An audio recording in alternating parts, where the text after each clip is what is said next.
Hi guys, welcome again sa ating bagong video.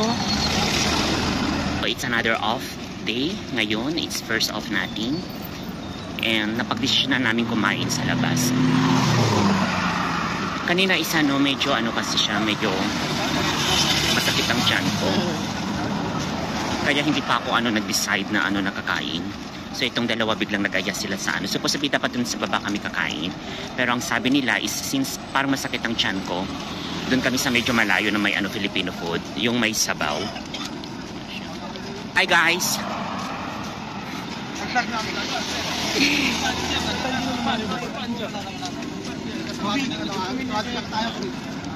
So yung pupuntahan natin restaurant is Green Pepper. Nagsiserve sila ng Filipino food doon. So ang plano kong bilhin or orderin is maingay ang background kasi nasa tayo along the highway. So balik tayo dun sa orderin natin is itong naka-vlog, gusto niya ng sisig. Ito naman ang suggestion niya is yung may sabaw. So meron doon yung parang yung nilagang baka ata yun or bulalo, and meron silang papaitan.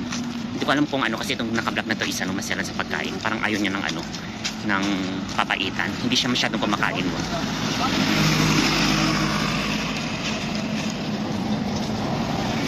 Wait.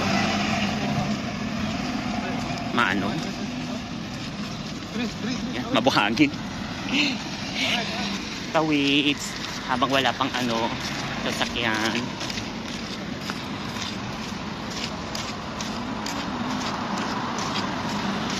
Etong right side na to, yan yung dinadaanan ng bus namin papunta ng work. It's Wednesday. Wednesday is Thursday. It's Thursday today. It's Thursday. It's first off namin. Ito buhanginan yan.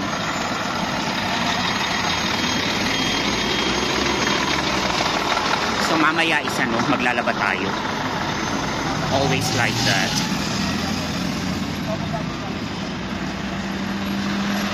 Kanina pala guys, yung last day namin, last night namin, medyo masama yung pakiramdam ko.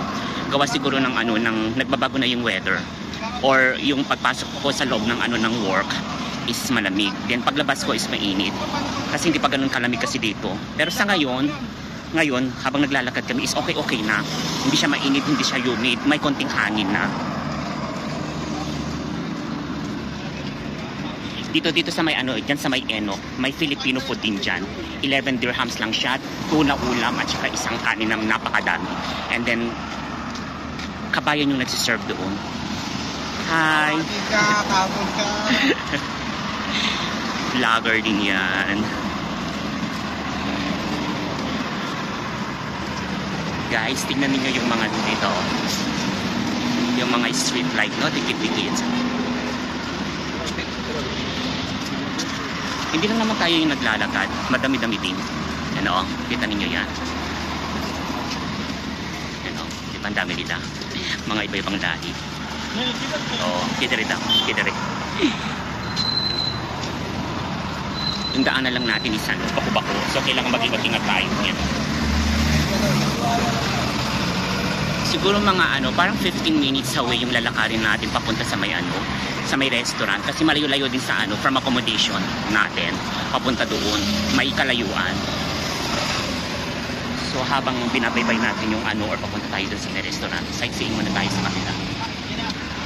So ayan, may tataan, may dumaan, may sasakyan, ang hirap. So guys, i-close ko muna yung yung vlog ko. Pag malapit na tayo dun sa may sa kakainan natin sa Green Pepper is i-open ko ulit yung camera ko, yung video. Malapit na tayo sa restaurant na ating kakainan. Yan, yan, i-zoom natin. Yan, yung Green Pepper na yan. Diyan tayo kakain. Hindi lang Filipino food yung yung siniserve nila. Merong mga Indian, Chinese, Arabic, saka Filipino. Ayan nakalagay sa nila. Yan. So, dito na. Ay, wait, wag dyan. Masyadong maalikabok. Eto, yan. Diba? Yan yung kabuuan ng restaurant. Green Pepper, yan Indian, Chinese, Arabic, and Filipino. So, pasok na tayo.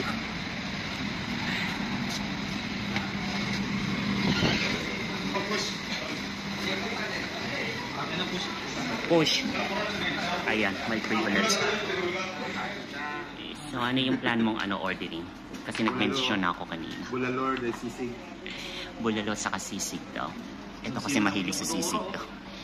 Ito bulalot, tamang-tama sa masakit na tiyan. Kasi masakit ang tiyan ko, so po pwede siguro yung bulalo or papaitan. Ito kasi hindi ko makain ng papaitan. Bulalo. Ano, so, ayan, naghahanap siya ng sa may Filipino food. Yes, di ba? Napakasosyal ng kumain dito.